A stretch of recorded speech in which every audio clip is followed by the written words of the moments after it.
Hello, welcome back to Mark's NOTCAST. If you're a repeat viewer, if you're not, welcome. What a joy and wonder we have for you. Actually, that sounds a bit Hellraiser, doesn't it? So, this is number 414. Wow, has Mark run out of things to talk about? No, absolutely not. And let me tell you why. Because 5 years is a long time. And in the 5 years between the 22nd of June, 1989, and the 9th of April, 1994, Nirvana managed to release Bleach, Nevermind, and In Utero. The Stone Roses managed to release no albums. So you can probably guess I'm talking about the Stone Roses' second album today. It is called The Second Coming. Here it is. And it has its 30th anniversary birthday this week. I think it was released on the 5th of December, 1994. And so in the past 30 years, 29 years and 51 weeks to be precise, the world has not had a new Stone Roses album and probably never will, despite the band existing up until as late as 2017. For a band that did so very, very little whilst they were together, it seems bizarre that the band are so highly lauded. They're kind of like the Sex Pistols of Manchester, with almost as little to show for it. And I'm going to be talking about their wilderness years and the period that led up to their first split in 1996 over the next 50-ish minutes. And if you can live with that, great. Remember, I am an enthusiast, not an expert. This is all just opinion. And some of it, undoubtedly, some people will disagree with, including, and this is a bold statement for you, the Stone Roses' Second Coming beats the pants out of the debut album. Yeah, I said it, and I believe it, and I still believe it now because it's better, full stop. And that is my opinion. Beauty, after all, is in the ear of the beholder, isn't it? And if you like your indie a little bit fey and a little bit wimpy, well, the Stone Roses debut is great for you. And if you like something with a little more cojones, as they say, then the Second Coming is probably a bit nearer for you. So, picking up the story in 1991 or thereabouts, what we had was that in that 5 years between the release of the debut album and this, everything changed, as the allegedly great Sir Gary of Barlow said. The world moved on. The Eye of Sauron, that is popular culture, moved from Manchester and guys from Manchester, and it moved on to grunge, and then it moved on to the second generation of British indie rock, sad boys with guitars and things. And this is exactly where we are. So the upcoming episodes will include Pulp's Different Class and Blur's The Great Escape, and Oasis's What's the Story, Morning Glory, probably the best album named after an erection ever, actually, come to think of it. That's a very low bar, but it is. The Stone Roses totally fudged it in 1990 and 1991 and 92 and 93 and most of 94. They had put a gig on Hollywood High School, which I think is the location of Morrissey's 30 or 25, no, Morrissey 25 or whatever it's called, DVD, which sold out in 7 minutes. And yet the band cancelled it because Ian Brown said, America doesn't deserve us.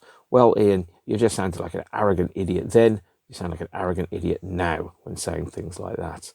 What you should have said is, we're not ready. We can't do it. We're scared. We don't want to do the work. Because that's the thing that came through entirely from the Stone Roses between their last gig in June 1990 at Glasgow Green and the rebirth of the band with the new album Second Coming in December 1994.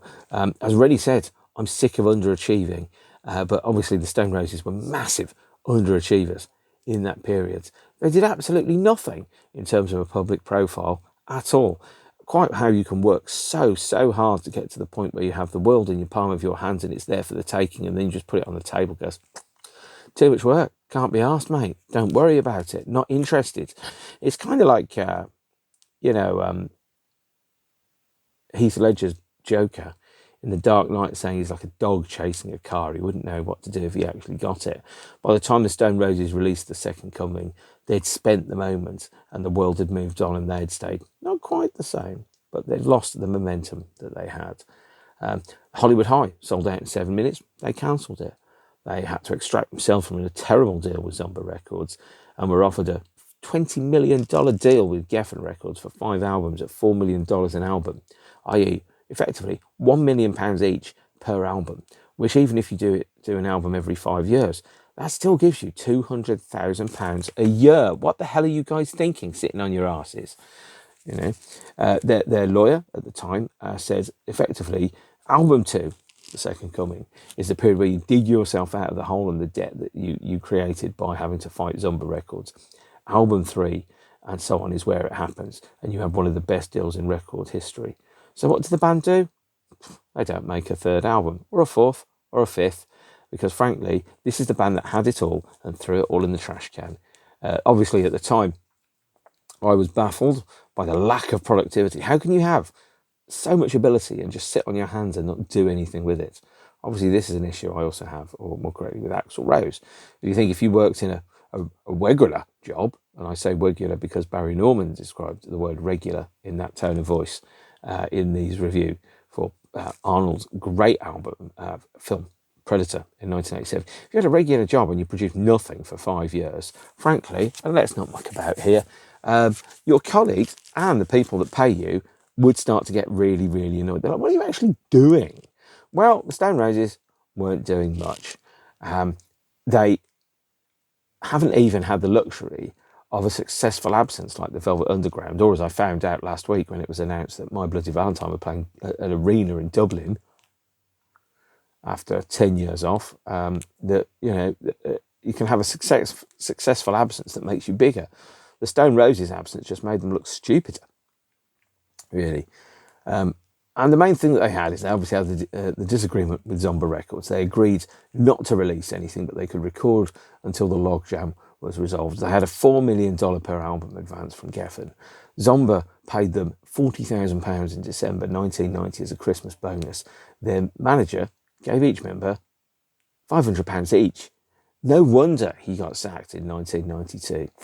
In 1991, they booked Madison Square Garden in New York and apparently sold it out, but cancelled as Evans had arranged it without checking with the band. Firstly, what kind of idiot manager says, I'm going to put an arena show on in America, and by the way, I'm not even going to tell the band I'm doing it. Secondly, what kind of idiot manager gets £40,000 from the label and then gives the band members £500 each? Tell you who, an idiot manager. I'm surprised. I mean, obviously, sometimes I think that kind of behaviour is absolutely incompetent, shambolic and fraudulent. And I'm not afraid to say that. Absolutely not. The band had changed how they were working. And in 1992, after they'd finally managed to extricate themselves from the situation, they started recording the Second Coming album. They first started off at a brewery, the old brewery in Elo in Wales. And they were there between the 22nd of April to the 13th of August 1992, recording in a basement underneath the brewery because it had a good live sound. How far they got in that, I don't know. I know that John Leckie recorded a lot of material in there, Breaking Into Heaven, Driving South, Begging You, 10-Story Love Song, Love Spreads, Tightrope, How Do You Sleep, and Tears in various forms. They then also went to a studio in Bury, and I think the studio in Bury was called Manor Park, which was like a community centre. They paid £15 an hour to record in there on a stage 1 foot tall in an unused community centre. And yet somehow that was where some of the bass tracks which went into the album were recorded. 27th of July 1993, and bear in mind this is 4 years after the debut album has come out. They haven't even started recording the album properly, so what they've been doing for the past 3 years and a month, I have no idea. I'd love to spend 3 years and a month doing absolutely nothing, but you know what, I have a conscience and I have an awareness that my time on the planet is limited, so of course I'm going to spend it monologuing about bands for an hour to literally dozens of people on YouTube. That said, John Leckie resigned on day 2 of working at Rockfield Studios in Wales, and he resigned because the band didn't turn up on day 1. Rockfield is not cheap. It is the place where Queen recorded Bohemian Rhapsody. It's where the Wonder Stuff recorded Never Loved Elvis and parts of the Circle Square single and demo sessions. It's where I think almost definitely Oasis and the Verve have recorded at some point in their future, and it's one of the few residential studios left in the world. So if you have a recording there, it's not cheap. And bearing in mind that you literally left Zomba Records because you weren't getting enough money, you're then quite literally throwing money in a bin by not turning up at all. It's ridiculous and it's stupid. And John Leckie quit. So he sent a letter to Geffen Records and said, this is all the stuff I've worked on. This is the stages that they're at. These are the tracks. Go on, knock yourself out. It's fair to say the recording of Second Coming wasn't exactly straightforward.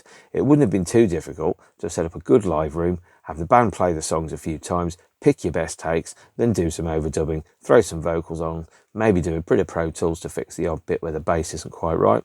Bingo, Bob's your uncle. But no, 4.5 years after the last show before this came out. And when the band were working in ELO, apparently they started at 4 p.m. in the afternoon, worked until about midnight, went to bed about 8 or 9 in the morning, and then started again at 4 o'clock in the afternoon. It just makes you wonder, what is wrong with you guys? You know, they only had 3 songs when they started off in Wales, in the Old Brewery, which was Breaking Into Heaven, 10-Story Love Song, and Driving South, all of which were written solo by John Squire.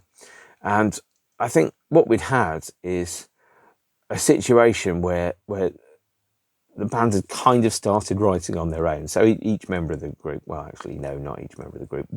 John Squire wrote loads of songs, brought them to the band, and then somehow they made them into Stone Roses songs. And this is where, you know, you look at the convoluted credits of the album here inside the gatefold, and it tells you, and I've not checked these, by the way, so I do have to make sure. So it was produced and engineered by Simon Dawson, Paul Schroeder, initial recording by Mark Tolley and Al Bongo Shaw, partly recorded by John Leckie, initial recording by Mark Tolley and Al Bongo Shaw, mixed by Bill Price, basically lots of it done repeatedly many times. It's a complicated credits list, and if you want to be really honest about an album, the harder it was to make, the more producers and credits and recording studios you get in the cover to a record. And you look at it and you kind of go, yeah, you guys are struggling, aren't you? And that was very clearly the case. So imagine you go into the studio in 1992 and you've only written 3 songs in the past 3 years or 2 years. Do you know what I'm going to think? I'm going to think you're lazy. I think you haven't got it. I think you don't deserve it, frankly. It's not difficult to write a song. I can write a song a day if I absolutely needed to. Yes, they might all sound the same, but they're all there and they all exist. It's really not difficult to write a song, and I don't force it. I don't sit down like Nick Cave at 9 o'clock in the morning and go, what am I going to write today? And get my synthesizer out. Hang on, I can't remember where I've stuck it. Now you can't see it. Oh, I don't get my synthesizer out, which is over here somewhere. There it is, and go plinky plinky plonk and come up with an idea. It just happens. I'm not sat there. It's just the idea comes into my head, and I don't understand how, if you call yourself an artist, you don't write songs, because frankly, even if nobody wants to hear them, surely you've still got the muse. You've still got something to say. You've still got some point, as opposed to just being a touring jukebox of nostalgia. Who am I thinking about there? Oasis. In this situation, though, the band had lost something. John Squire was working in a Porter studio, and all he was doing was programming and working on sampling and coming up with ideas and taking drum riffs and then playing over the top of them.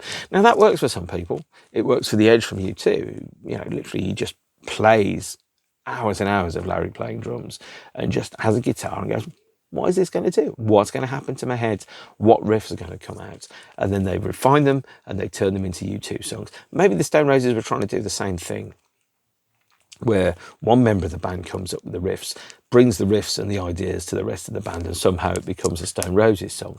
In much the same way that if you were writing, say, a Queen song, sure, if Brian May is writing it, it sounds like a Brian May song until the point where you get John Deacon, Freddie Mercury and Roger Taylor, and then it becomes Queen, even though they haven't necessarily written it. This is why I think most bands, if a member of the group might not write the song, but has an input into the arrangement of it and isn't just, a guy in the room doing dong, dong, dong, dong as he's told, he should get, the credit should be split each way. Obviously, if you write the whole song and you bring it to the band fully formed with all your verses, choruses, all your drum paradiddles and everything in there, there's no way that anyone else should take credit for that. But it's the thing that when you get the guys in the room and they make the songs, that's when the songs become the band as opposed to just a bunch of songs. And it's important to get that right, and it causes financial divisions between members of the band. But at this point, money was no object. There was no deadline. Each member of the band had £1 million near enough in his back pocket. They didn't have to work again. And this is £1 million in 1991 money. It's a lot of money. These days that would probably be the equivalent of, and let's look at inflation, that probably would be the equivalent of at least £2 million.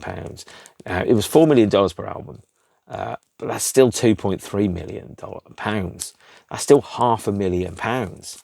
And if you don't make an album for 5 years, that's still £100,000 you've got a year, and you don't have to do anything at all apart from release a record, which, to be honest, if you'd done the work, you could have done really, really easily. It absolutely could.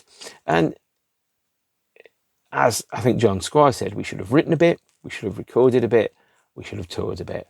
And what you could have had is, instead of having this album just dropped like a huge kind of woomph, kind of like stone coming down like the Ten Commandments delivered by Moses from the heavens, you could have had a single every year or two, maybe some shows every year or two. You could have played 10 shows in the UK one year, maybe a couple of shows in the UK and 8 shows in Europe the next. Maybe you could finally have dragged your asses over to America and played 8 shows one year in 1992, for example.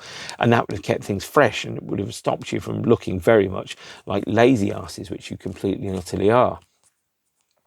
And by the time the band had moved to Square One in Bury, which was in 1993, it was 3 years since the band had played a show. Geffen were getting impatient. And for a certain point, at least, one of the reasons that they were getting impatient in 1992 was the only point of contact they had with the band was to call the band's manager. And sometimes the band's manager's son, who had Down syndrome, answered the phone. He sat there going, "We've committed 20 million to this band, and you can't even answer the phone when we call you." It's a big leap of faith. And frankly, I can understand why Geffen were impatient. And the people in Geffen who signed the band or are supporting the band was, record companies are notoriously fickle things. The people that sign you are your biggest champions there, and you need to act whilst they're there and supporting you. Otherwise, you shake your hands and you go, and I've been in situations where I've been brought into an organisation by a person that supported me and chosen me, and that person has left, and then somebody else comes in, and there's somebody else. It's just like, I'm just a legacy. I'm just a guy that they spent some money on, that does a job. They have no sentimentality. Their ego isn't on the line to make it work. So strike while the iron is hot. And the Stone Roses let the iron go so cold it may have frozen to death. It really, really would have. The aim was to climb out of the zombie mess with album 2. And then album 3 was one of the best deals in history. And they just dropped it. They dropped it, fumbled it, plunged it, whatever phrase you want to use with it. And by the time that they got to Square One in Bury, it was waking up at 3 p.m, starting at 9 to 10 p.m, and maybe doing a bit, and then stopping. And the only song that came out of that, I think, was Daybreak, which came from a jam at Manor Park, where the band played together. And, you listen to Daybreak on this album, very, very solid track. And I was sat there just going, I'd love to have more of this. I absolutely would. But no, it can't happen. So Paul Schroeder was brought on, and he had most of the LP finished by September 1993. So in 6 weeks, the band recorded the bass, the drums, basic guitar tracks, basic vocal tracks in 6 weeks. So it could be done if somebody was sat there and going, guys, do the work. Not saying that John Leckie didn't, but he had to get the results, didn't he? Brown apparently quit during the sessions for the making of The Second Coming due to the band's lack of activity and had to come back. John Squire spent all his time overdubbing. So listening to the guitar parts, adding endless layers of guitar parts so that there wasn't even a song left. And by the way, I should say, the guitar parts are fantastic on this album. I really, really love the guitar work on it, but there's far too many guitars. It's almost like the Chinese democracy of indie.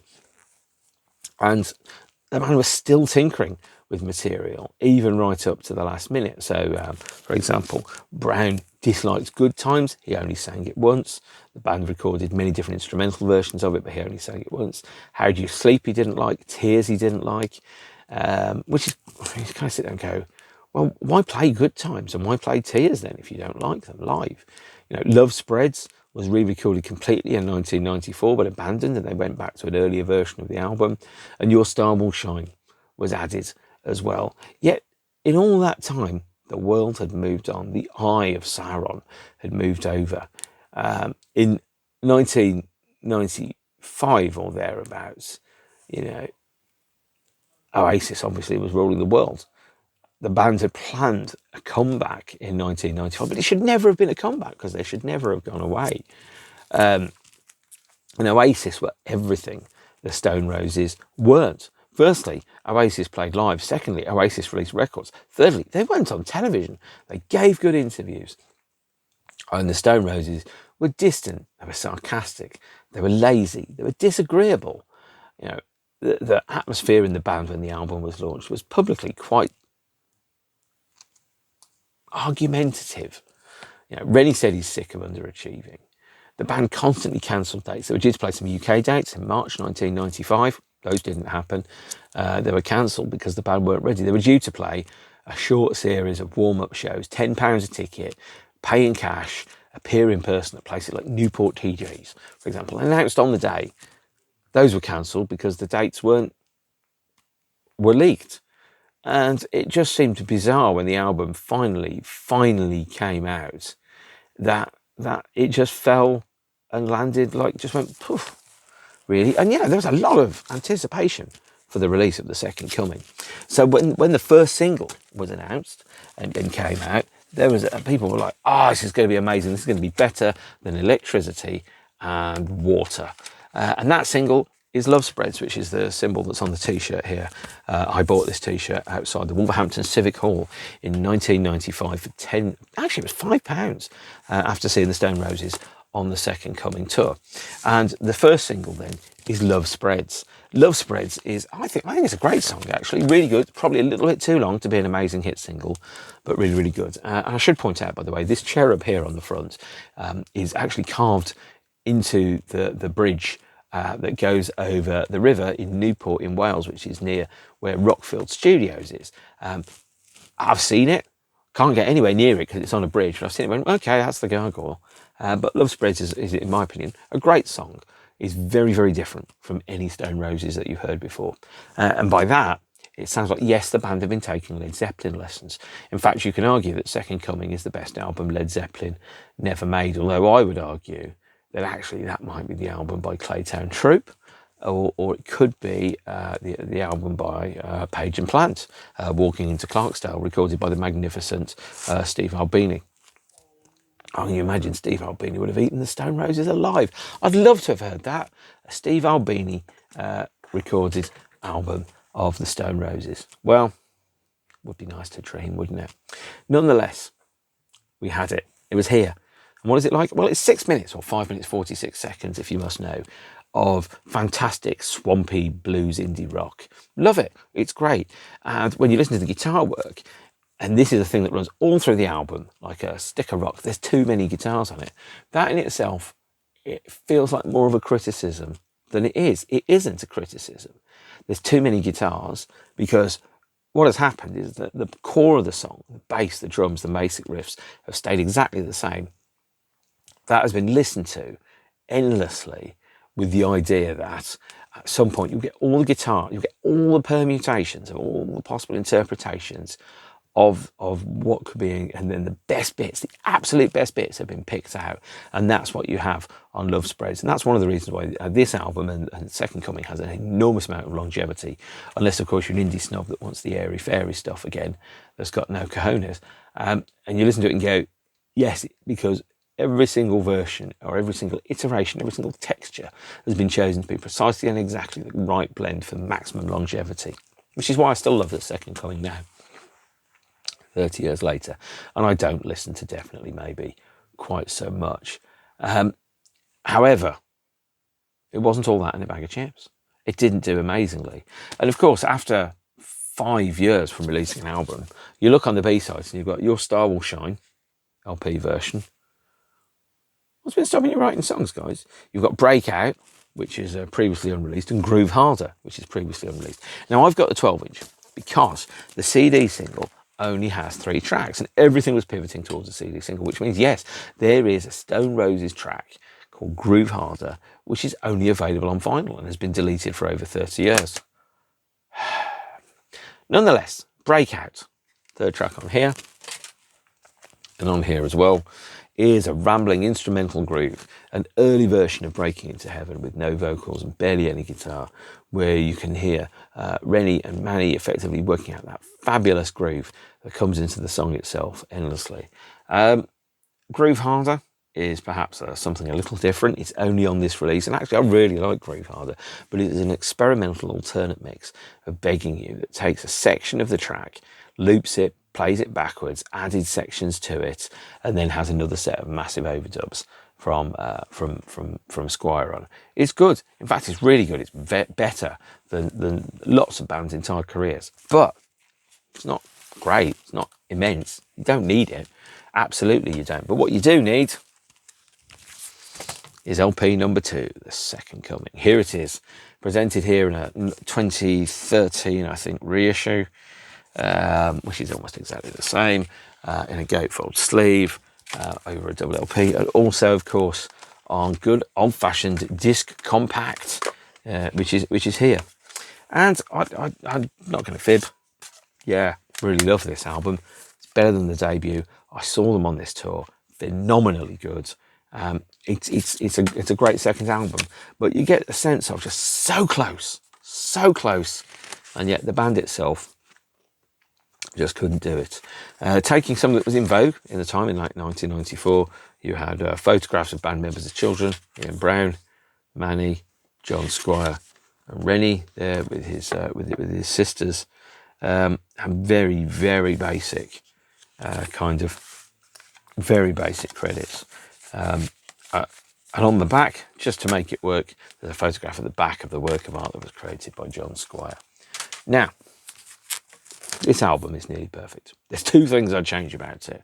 1, I put Love Spreads as track number 2 instead of Driving South. And 2, I put Driving South as the last track on the album instead of track 2. After that, wouldn't change a thing about it. Absolutely nothing at all. Not one thing, apart from possibly I'd make it take less than half a decade to make. It's got some phenomenal songs in it. Breaking Into Heaven is one of the best songs that has been ever recorded by anybody. And on one point, it's kind of like this witty, languid riposte to I Want to Be Adored in the lyrics. Is, Heaven's gates won't hold me, no suckable tie me down. That type of thing, about the idea of being able to just reach for it and achieve greatness. The second thing about it is, and I remember this, is I was lying in the bath in my house, my childhood home, about 2 weeks after my mum died, in early November 1994, knowing that I was going to go and see the Stone Roses in about 3 weeks' time. And that would probably be the first proper rock gig I would have seen. Actually, no, it wasn't, but it would have been one of the first gigs I would have seen after my mum died. And I was listening to Breaking Into Heaven, and I had this moment, this kind of revelation when I was listening to the song. And bearing in mind, I thought my mum was a really nice, good human being. You if you met her, you'd probably go, yeah, she's pretty damn great, actually. But then I'd get to that point, and oh God, I've just remembered something. I can't tell you, but I will. And then you get to that point, and I kind of thought, yeah, she broke into heaven, didn't she? That's what she did. And so I can't listen to that song without thinking about my dead mum now, and the fact that she went to heaven. I presume she went to heaven. If there's a heaven, she would have gone to it. But I just don't know, and I just feel so sad about that, really. Isn't it amazing how the internal events that we have and the songs weave themselves into the stories of our lives in ways that we otherwise would never have known and never thought? Then song 2, Driving South. Driving South, I think, takes its name from, if it isn't a Robert Johnson track, it's heavily inspired by classic blues. The idea of you meet the devil at a crossroads at midnight and you sell your soul, and he grants you, the ability to have and achieve greatness and bestow upon you, enormous power and skill and dexterity. So it's a song about selling your soul to the devil in exchange for fame. Sure, it's a metaphor, or if you like to think of it another way, an allegory. But at the same point, it's also this huge, swampy Led Zeppelin style song. Now, yes, I will mention Led Zeppelin if it wasn't for the shrieking vocals of Percy Plant. you could have listened to some of the instrumental stuff from Led Zeppelin and thought, yeah, it's completely a Second Coming outtakes, that huge kind of blues influenced epic rock approach, which frankly is both timeless and linked forever to One Afternoon in 1974. You switch side 2 over to side 2 of the album, and you've got 10 Story Love Song, one of the singles released from the album, the second single released from the album. Here is a 12-inch of 10 Story Love Song, and it is backed with, perhaps surprisingly, 2 new Stone Roses tracks on the B-side, songs that frankly should have been on the Love Spread single, and they are Moses and Ride On, both of which I really like. And if I remember correctly, Ride On, I think Moses is Begging You but slowed down to half its speed, and then with some extra kind of redubs over the top of it. So if you took Moses and put it into audio software, multiplied its speed by 200%, you basically hear a remix of Begging You, by the way, with alternate guitar overdubs, in case you were wondering. Ride On is a complete, fully formed instrumental, not instrumental track, but it's a complete, fully formed song with huge instrumental sections that the band did play live in 1995 as part of the medley of Daybreak, Ride On and Breaking Into Heaven. They introduced it probably towards the end of the tour, so by the time they're playing Britain, the UK, Ride On was normally played for about 2 minutes during the middle of the track, sometimes instrumentally, sometimes not, and yeah, really, really works. But Ride On is a fantastic and unknown or underappreciated Stone Roses album. It's probably the best way to describe it. 10 Story Love Song is the one that sounds most like anything off the debut album. A fluid, elegant, beautiful love song, which sounds like it should have been the first single from the album, but it was too much of a ballad, it was too relaxed, it was too anthemic. Whereas Love Spreads was most obviously that classic, slightly off, slightly different first single that gave you a taste of the album, and made you realise that the album was different and kind of like, that's the thing, when you pick a first single, you have to pick the first song that tells people what this album is going to be like. What's it going to sound like? What story is it going to tell you? Where is it going to go? Love Spreads was a perfect first single, but 10 Story Love Song was the better song. In much the same way that Mint Car by The Cure is a much better song than the 13th. And the band should be playing Mint Car to this day, should never have released the 13th. But that's another story for probably episode 244. You have to head back a couple of years to hear me talk about that. Track 4 is Daybreak. Daybreak is the only song that's credited to all 4 members of the band. In fact, I think it's the only song credited to all 4 members of the band during the band's entire career. It's got this fantastic, lolloping bass line from Manny, a fabulous drum workout, obviously vocals and lyrics from Squire, and this huge bit of chunky riffing from Squire. It just wonderful. I love Daybreak. It's not really a song, but it's the sound of 4 musicians having a fantastic blast. It's basically the oral equivalent, the sonic equivalent of the Cannonball Run movie, it was probably a lot more fun to make than it was to listen to, but it is great fun to see play live. And I wish the band had played Daybreak on their reunion tour between 2012 and 2017. But they didn't, the cowards. In fact, what they didn't do, they didn't even play much off Second Coming on that tour. And I really wish they had. I mean, I saw them once at Finsbury Park, and that was quite good, but it wasn't phenomenal. But that's another conversation. I think I'll talk about that one later. The suspense. Who cares what Mark's going to think about seeing Stone Roses at Finsbury Park in 2013? And then we have Your Star Will Shine. You'll know that. B-side of Love Spreads. It's quite basically stolen from Donovan, I think, in the 60s, and would have made a nice track 10 on a folk LP that you've probably never heard of. Might have been by Tim Buckley, who knows. Straight to the Man, the only song written solely by Ian Brown, and you sit there and go, right, if I'm going to pick which member of the band is going to be the most prolific and write the best songs, and if the band ever split up, it sure as hell isn't going to be Ian Brown. Well, you'd be wrong, because none of the other members did any solo stuff of any note whatsoever. And then you've got Begging You. Begging You was the third and final single released from the album. Being the third and final single released from the album, the band didn't have any B-sides, because, you only had 5 years to write songs, so they didn't have time to write any B-sides, did they? So, put technically, it was remixed to Fuck. And there are lots and lots of different remixes of Begging You which come out. Not one of them, in fact, is the Moses mix. So, which is obviously the B-side of 10 Story Love Song. There's a couple of vinyl editions of Begging You, and there's a couple of CD editions. We have the UK promo, which features the radio edit, and what's curiously called the Chic edit. And the Chic edit was remixed by Robbie Maddix and Nigel I.A. Ippinson, who became members of the Stone Roses on the subsequent Second Coming tour, alongside being almost a practically complete re-recording of the song.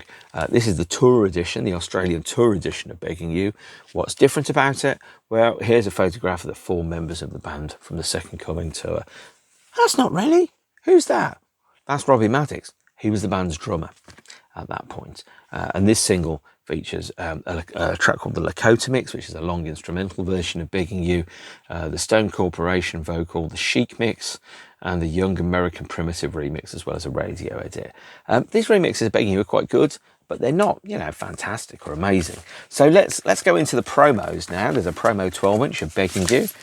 What's in here? Well, there's a press sheet. And what does the press sheet tell you? Well, it's an MCA sound service reactions sheet.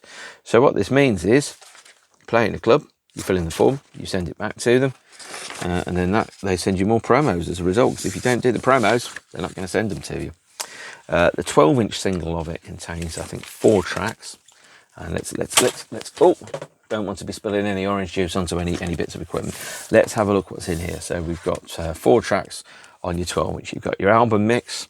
You've got your Chic mix, you've got the Cox's Ultimatum mix, and you've got the Stone Corporation Vox, which means, somewhat oddly, you don't get the Lakota mix, which is the best mix of the track, but you do get this lovely bit of this lovely 12-inch print of the Begging You artwork, which you can put inside your 12-inch things, and that features the good old-fashioned 5-inch floppy disk, 5.25-inch, the same one used on the cover of Blue Monday by the New Orders. And I love this art. In fact, I think John Squire's art is very good. It's very underrated, actually. As a human being, probably a very boring man to go to the pub with, but as an artist, I think he's very interesting indeed. And that was the releases. But there was one more. I need to pause this and get a couple of things to show you what else came out. One of the other releases was this, Crimson Tonight.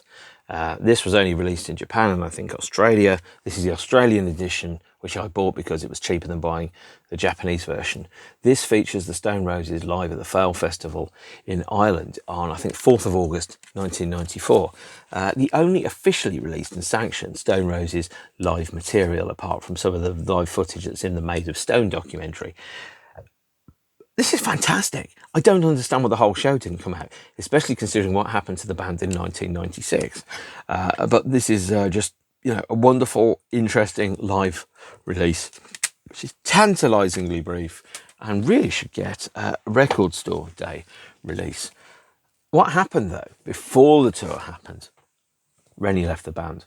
And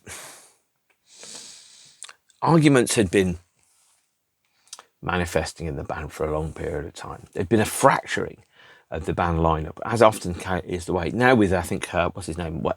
I'm going to call him Bobby, but it's not his name. Mr. Beard from, or whoever it was, Dusty Gibbons from ZZ Top died in 2021. That means that actually the only band that's still recording of that degree of length of legacy and time that has its original lineup is U2.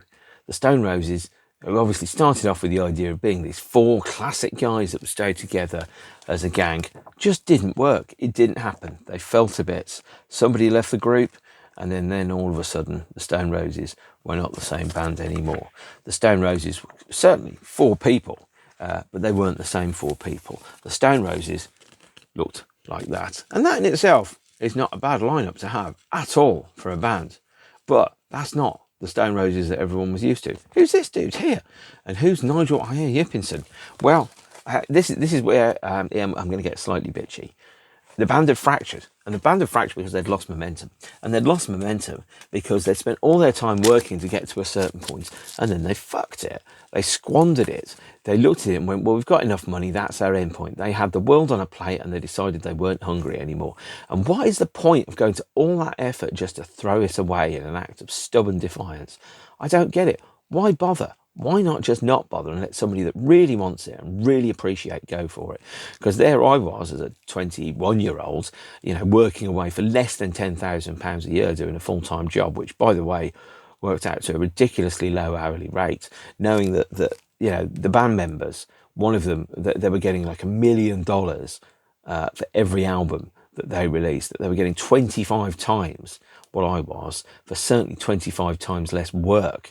And it just seemed grossly disproportionate. Give somebody who wants that opportunity, give them that opportunity, and they will take it, and they will not screw it up. The Stone Roses screwed it up. The band fell to bits. Disagreements and dissatisfactions manifested through the band. And Manny and Squire were bored. Reni was frustrated, and Reni felt Squire had wrestled control of the band. And then one day they were talking, and Reni went, "Get yourself another drummer." And then the next day, the phone call was, "I've done what you asked," which Reni didn't remember. And he said, "What's that?" He went, "I've got another drummer." The other drummer was Robbie Maddix. Robbie Maddix was and is a very good drummer. In fact, I wouldn't say he's better than Reni, but he's completely different. And he was faced with, frankly, a Herculean task. So he was brought into the band 12 days before the tour was meant to start. And he was faced with an absolute shambles of a situation. He'd been asked by the tour manager to help out when Reni wasn't coming to some of the shows or some of the recording sessions in 1993, and he declined on the grounds that he didn't want to interfere with the band's chemistry, which has a lot of integrity. But having had a drummer leave and a vacancy in the spot, he slotted right in. And bearing in mind, Robbie didn't know the songs. It wasn't really his genre. He was a drummer for, amongst other people, the Rebel MC during his Street Tough era. And nobody, if you'd listened to the Rebel MC Street Tough in 1991, would have thought, you know what, the drummer on that is the guy for the Stone Roses. He's the best guy on the planet. As it turns out, Robbie was a very good drummer and did a great job. And he had the ambition and he had the ability and the personality to bring everything together for everybody in the band. And he turned up to the recording studio or the rehearsal studio. Day one, nobody turned up. Day 3, Squire turned up eventually. Manny turned up and he started playing, and he was like, "Well, I don't know what song you're playing, but I'll go with it and I'll go for a riff." As it turns out, the song was Breaking Into Heaven. But he put what he felt was a pattern over it, and then it worked, and then Ian Brown came in, and suddenly the band had a new drummer. But on the 1st of April, 1995, bearing in mind the band were due to start on the 12th of April and play their first show on the 19th of April, 18 days after Robbie joined the group. Robbie was asking questions. He says, "Where's your backline? Where's your crew? Where's your sound engineer? Where's the hotels? What have you done? You're starting a tour in 2 weeks and you don't have it together." And he basically pulled everything together through his ambition and abilities, created the tour and made it happen at the last minute. Because frankly, if that hadn't happened, the shows would have been shambolic. And maybe that's why the band didn't play the warm-up shows in places like Newport TJ's, is because they were shockingly unprofessional, amateurish, and didn't have their shit together and didn't deserve the opportunity that they'd had. It was, if I'd have paid 10 quid to see the Stone Roses play, I don't know, the Varsity in Wolverhampton or JB's in Dudley, and they'd been as shambolically bad as the reports suggest they would have been, I would have wanted my bloody money back. 10 quid's a lot of money, especially when you've got a band that's meant to be that good and you turn up and they're a shambles. Let me talk about the worst band I've ever seen. No, actually, one of the worst gigs I've ever seen was the Happy Mondays in 2004, where they were clearly under-rehearsed, unprepared, had a new lineup, and it just felt embarrassing to watch them. I ended up just standing at the back, just moaning with my then girlfriend, going, "This is awful, isn't it? What are we doing here? We shouldn't be here. We should be somewhere else." Oh, I wish we had been somewhere else that night. Anywhere, really. The band started their tour with the first show on the 19th of April, 1995, in Oslo. At, I think it was the Rockefeller or somewhere. And it wasn't great. Robbie didn't know where the song started or ended. He'd listened to the albums, he'd furiously mainlined the albums, and then worked out what songs they was going to play and tried to get it down, but it wasn't quite there yet. He didn't quite know where he was in the songs. He hadn't quite got the structure, which, you know, if you come to a band and you joined a band 2 weeks before, and you've never heard their material before in any substantial way apart from Fool's Gold, and you're in a situation where you're having to play, you know, an 80-minute set to people, no wonder it was difficult. And a good example of this is the bootleg CD, The Song Remains the Same, which was recorded at the Amsterdam Paradiso on the 28th of April, 1995. It does take its name from, yes, indeed, the Led Zeppelin live album of the same name. And is it good? Well, yeah, it's okay, isn't it? It's not bad, but it's clearly not the best band and not the best position that the Roses had ever been in. You know, Robbie was following band members, and the band members like Manny and Squire were cueing him by leaning or pointing or nodding or, you know, whatever it was that they did, or shaking their leg to indicate chorus now, break now, you do a riff now, those type of things. And it took a while for those shows to come together, and some of those early shows were pig rough. There's no doubt about it. Ian's vocals were off. They were out. And if you listen to the audio mix that there is on the albums, you know, the audio is his singing is very light and it's very high in the mix. It's not forceful, it's not dominant, it's not projecting. It's quite relaxed in terms of a vocal style. Whereas, you know, when you're playing live, you can't really just whisper your way across the songs. You really have to make those songs actually happen and be real in front of people. You know, by the time the band got to Japan in September 11th at the Tokyo Club Cheetah, all the way through to the last show at Wembley Arena on the 29th of December, which isn't in the tour book because it was added later. You know, that Brown's vocals slowly and steadily improved. They built in confidence, they built in capability, but the early shows were very bad. There is no way the Roses deserved their reputation at the start of that tour for being anything other than, frankly, an underprepared shambles. The American tour started in Atlanta on the 14th of May 1995, and Maddix threatened to quit because the band was so bad. They were so untogether and so unprepared. And, you know, it comes to something when the guy that you brought in, who's got the opportunity of a lifetime, is going, look, this is so bad, I want to go. You need to sort it out. You know, the whole of this era of the Stone Roses was the sound of a band that clearly was absolutely missing an open goal repeatedly, with furious incompetence. And this is not to criticise them unduly. I think that some of those shows were terrible. Some of the recordings are atrocious. By the time they got to the last American show, which is San Francisco at the Fillmore, brilliant. Absolutely brilliant. One of the best live recordings by the band is the San Francisco Fillmore, and I'll post a link to it in the Intertubes and the YouTubes later on if I get the opportunity to do so. But you shouldn't be touring for 6 weeks before you get to that point.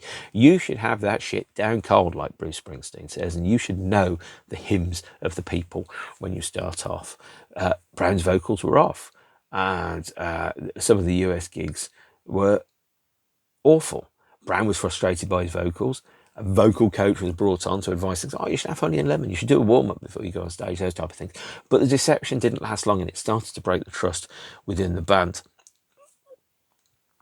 Not that there was much trust to start with. And then the day after the San Francisco show, Squire went skateboarding. And then after Squire went skateboarding, he broke a bone. He couldn't play his guitar.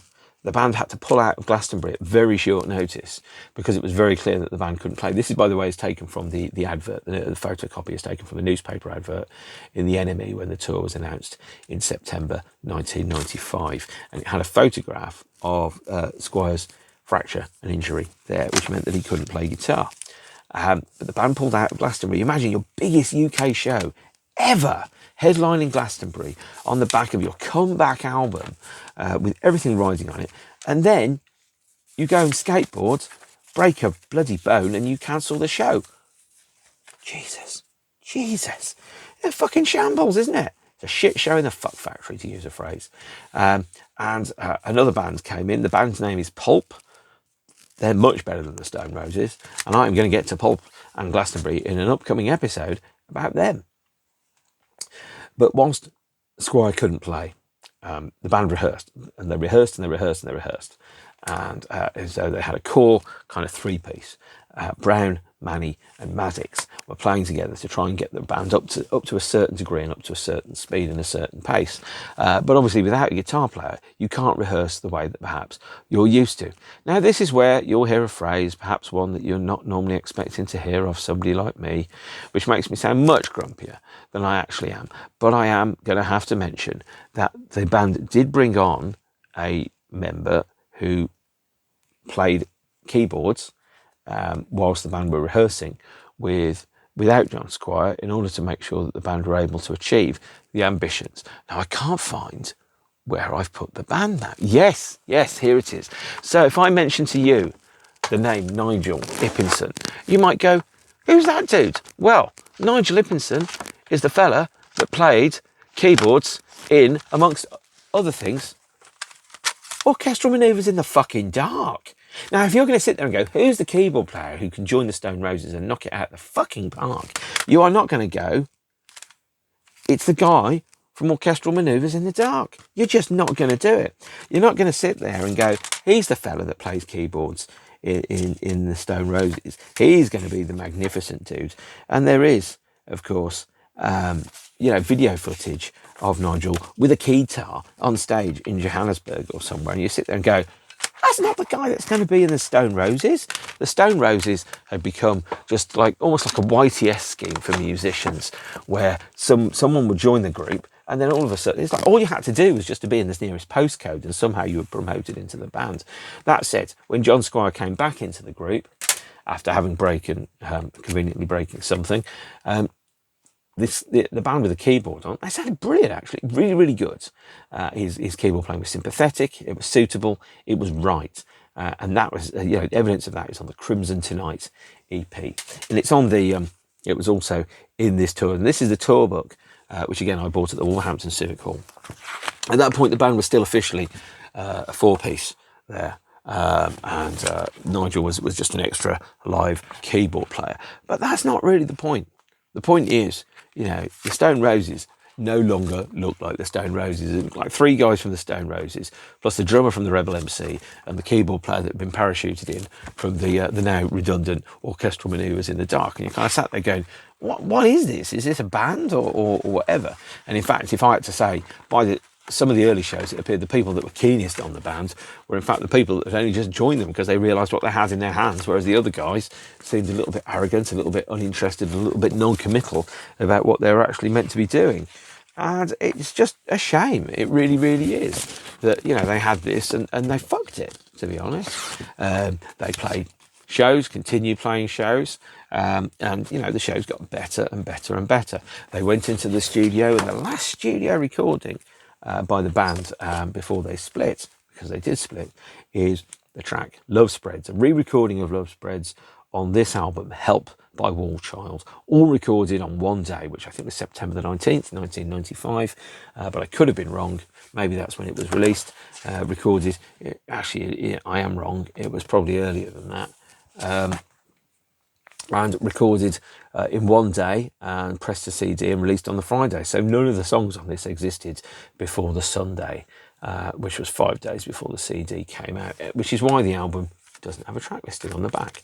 This track listing is taken from a page big advert in Vox magazine in 1995 that tells you what's on here, and some of it's really, really good. But that is a tale for another time, as they say. So the band toured and they continued touring. Simon Dawson was the front of house sound. He'd done production on the Second Coming album. We had Brown, Manny, John Squire, Robbie Maddix, and Nigel I.A. Ippinson on keyboards and backing vocals. And overall, the shows got better and better and better. And I saw them in Wolverhampton. I ain't going to muck about. The show in Wolverhampton was fantastic. I absolutely loved it to bits. It was a really, really great show. There was no sense that it was, some of the Britpop gigs at that point, Oasis, for example, in particular, were like sausage fests full of sexist men that knew better, that decided that every band that they saw, they were going to get pissed up and grope girls. I'm going into that when I get to the Oasis episode, all the toxic masculinity that existed around Britpop. But the Stone Roses, because of the history that they had and the fact that they'd been there the first time round, they'd brought a slightly more mature audience, which is, maturity is not a bad thing. The audience that they had when they did this was probably people that were probably had actually had a girlfriend and possibly had a job and weren't complete and utter dick noshes. So it was better. I didn't get the sense when I saw the Stone Roses in 95, which was the sense that I got when I saw Oasis in 1996, that it was a lad's knees up, beer, disco, loaded, party, touch her boob, she was fucking loving it, bollocks. It was people that actually were like, the Stone Roses are really bloody brilliant. They're our Beatles. And I love them. And that was the sense that I got when I saw the show. Of the shows on the tour, many were recorded. This one, Stone Roses Rock Garden, is the definitive Stone Roses bootleg from this era. This is a BBC Radio 1 recording of the Leeds Town and Country Club show on the 13th of December 1995. It is a phenomenally good live performance by the band. You listen to this, there's not a sense of betrayal, a lack of confidence in anything the band were doing. They were just knocking it out of the park and doing a great job of it and playing these fantastic shows. And it was all there, really. If the proof is what you like when you're on stage, this is the Stone Roses on stage, just being bloody great. And that was really how it was at that point in time. It was a great show. There's another bootleg which was recorded a week earlier. This is called Welcome to the Resurrection. This is an audience recording of the band show at the Leicester De Montfort Hall on the 7th of December. And again, the band had all this potential.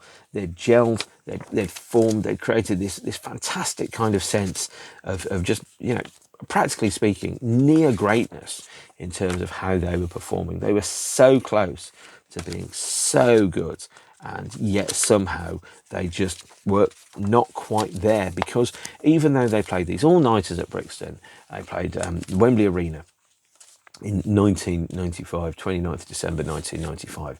I had tickets, and my then girlfriend, who was generally a lovely person, didn't want me to go. Even though the Manic Street Preachers were performing and playing their first post-Ritchie show, didn't want me to go.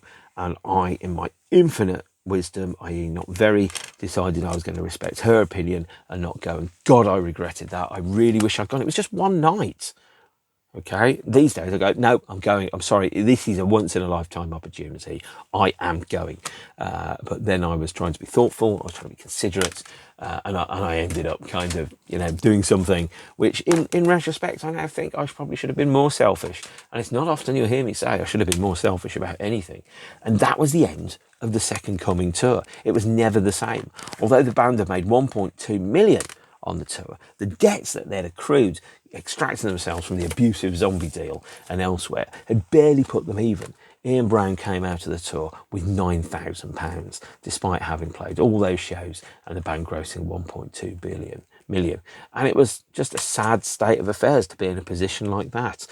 John Squire was jumping up and down with his girlfriend saying, we did it, we smashed it. And yet somehow didn't feel able to share that opinion with the people he was playing on stage with. And that is where everything started to go wrong with the band, because they weren't able, or some members of the band weren't able to be confident and open about how they were feeling. And that's a really difficult position to be in any relationship. And that's where the problems start to manifest in that.